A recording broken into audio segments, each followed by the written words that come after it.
and it's time to welcome now the boys who've dared to put one of their musical heroes on the stage, well, his life anyway, with the blessing of his family and their own passionate memories.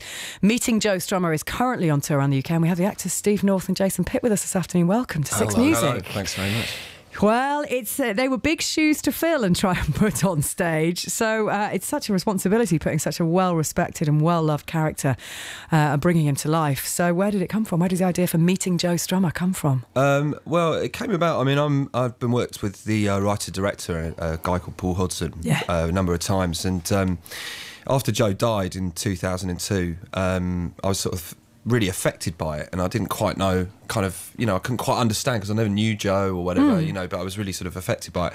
And I talked to Paul about, putting or doing a play about Joe Strumme, and we sort of spent a lot of time kind of talking about what that should be. Yeah. And in the end, I mean, Paul sort of decided, and quite rightly, I think, that it would never be a play about him in terms of a man or a biopic. You couldn't do a straight biopic. No. Yeah. So actually it sort of focused on the relationships between two blokes who are into the Clash and influenced by Joe Strumme and had their lives sort of defined by him in a way, and sort of lived their lives through 30 years. And then the play really is about a sort of 30-year friendship of two big Clash fans. Massive Clash fans. And they're always massive Clash fans. Clash fans don't do it by heart. No, people always say that phrase comes up a lot. I'm a massive Clash fan. Well, you've met enough people over the last few years and doing the research of people who are absolutely obsessed by a very young Gideon Coe. In fact, we've already mentioned him, but whenever there's a Six Music party, there he is singing the Clash. Now, you actually met him, Steve. I did twice, you, yeah. Well, it's sort of in terms like the play, really very tenuously. I never knew Joe like a lot of people, but I saw the Clash when I was 14 in 1980, and it sort of literally did change my life. And it sort of defined very much kind of how, I went on and did things. He was one of those figures, and they were one of those bands, weren't they? And the timing as well, when they arrived. Yeah, I mean, and also anyone who saw them live will tell you, they were something. I mean, it was like an unbelievable experience. I mean, I've seen a lot of bands live over the years, literally hundreds, maybe 1,000 bands. But, the two Clash gigs I saw were like, I mean, stand out by a mile. And I saw them on the London Calling Tour in 1980. And all I remember is Joe standing at the front, with these two, Mick and Paul on either side of him, this all-out assault, and just this 2 hours of extraordinary, incredible music, just coming at you, and I just remember thinking, it was almost like life will never be the same again. It was just extraordinary. No, I think all of us are sat here thinking, "God, I wish I was at that gig." And you actually spoke to him, didn't you? Well, yeah. I mean, the Clash obviously had this big thing, at that time about getting their fans backstage. So we all sort of trooped back and met him, and I was writing a fanzine at the time, and said, will you do an interview? And Joe and Mick were there, and kind of Joe said, "Yeah, of course, mate." And we never sort of followed it up. But then I met him again in 2001. When the Mescaleros played in Brighton. It was the year before he died, and I was with another actor mate of mine, Nick Miles, and we were invited back to a bar in Brighton that a mate of mine ran, where Joe was going to come back to, and he did actually turn up at 1 a.m. And by this point, I've been imbibing for a number of hours. And by the time he came in, I mean, all I could do was literally sort of lean over dribbling and sort of mutter, "You changed my life," for him. And he just kind of smiled at me, and you have to tell me about that sometime. Carried on, but I mean, he was incredibly kind of gracious about it. But that comes across, and I just walked home thinking, I don't know, how could I possibly communicate to him what he meant to me? And that, in a way, is what the play's about. It's not about making Joe a hero or anything like that. It's about people, this thing of defining this groundswell of how you live your life and what you do. Now, Jason, you're on stage as well, obviously alongside Steve. The new boy. You are, yes. Now, how does it translate? Because I've read it semi-stand-up in style. I mean, how does that work? I've got a stand-up speech. My character's an actor in the show, so you're an actor playing an actor. Do you know what I mean? So, but he also, the character also had to go at stand-up at the Comedy Store. So halfway through, I just go, "All right, Comedy Store," and it snaps from whatever scene Steve and I are doing into, I don't know, 3 minutes. Feels longer, let me tell you, on your third performance. He's nailing the Comedy Store. I think it's a future stand-up career. We might have started something else. Why not? Yeah, the new Bill Hicks. Without the facts. Oh, it does sound good. Yeah, we're sold. It's some great reviews already. I mean, you're saying you're sort of only 2 or 3 performances in, aren't you, with previews as well? Manchester Evening News said it's required viewing, but not just for Strummer's many admirers, but also for anyone who enjoys funny, perceptive and passionately sincere new writing. Got it in there.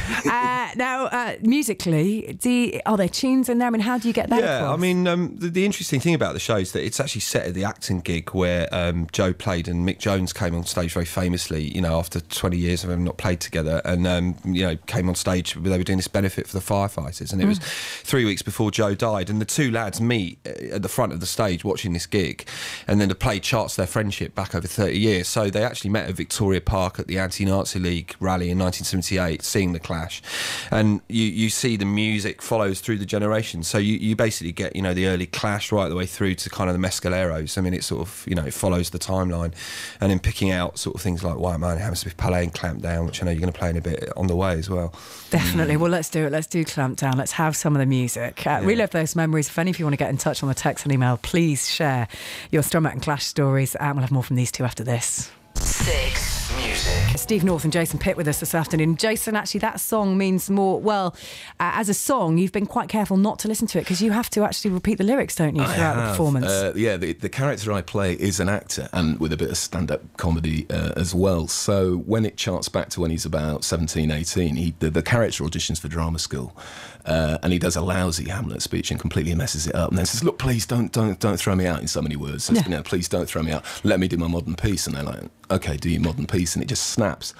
And the modern piece that Nick, the character, chooses is the words for the Clampdown. The lyrics for Clampdown. And so, as an actor, when I came across it, it wasn't a song that I was that familiar with, you know. So I thought, right, let's get the iPod out, find it, get the lyrics. Okay, that is the song. And then I made a conscious decision not to listen to it because I'm going to pick up Joe's intonations and I'm going to think, oh, the music, and it will influence me. So I just sort of saw it as a monologue.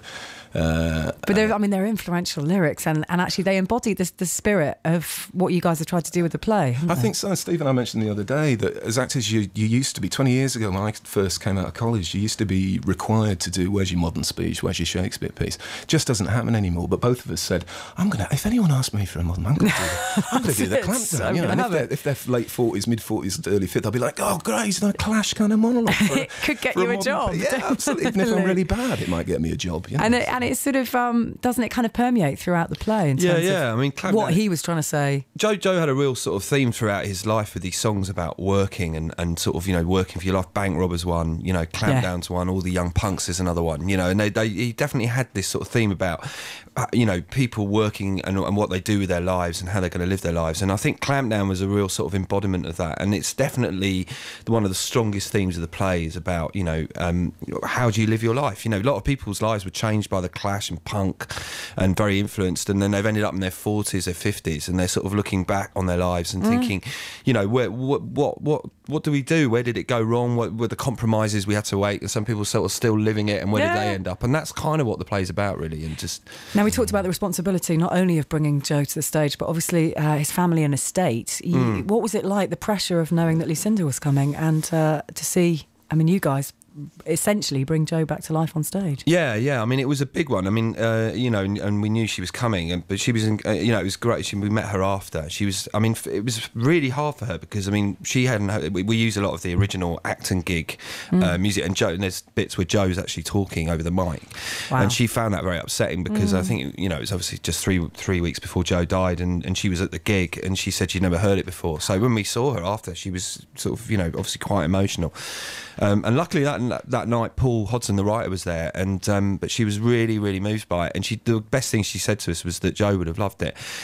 She said, you know, it was the humour in it. And she said the thing about Joe was he had a great sense of humour. You know, it was all this sort of earnest stuff, Clampdown or whatever. But she said anyone who knew him will tell you, you know, he had a real twinkle, and he was you know, very, very funny. And she loved that aspect of the play. She just said he would have absolutely loved that. Well, listen, really thank you guys for stopping off on your... I mean, I know you've just made it down from Manchester. You've been at the Lowry and in Bury, I think, haven't you? And there's tons of chances still to see this.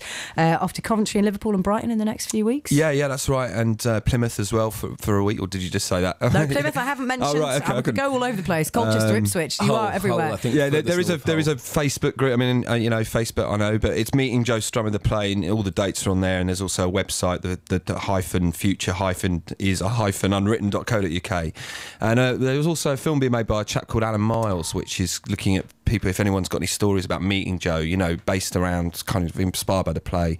So if anyone's sort of got any stories about meeting him, you know, please get in touch. Well, we'll pass on any that we get. I mean, obviously you've been chatting to all sorts of people in the research behind Meeting Joe Strumme, and like I said, thank you very much. Thank you. Thanks. Always a pleasure to play some Clash, and good luck with it. Thank you. And here's now a man who's on 6 Music, who I think met him. I may have made a track with him. 6 Music. How you doing, folks?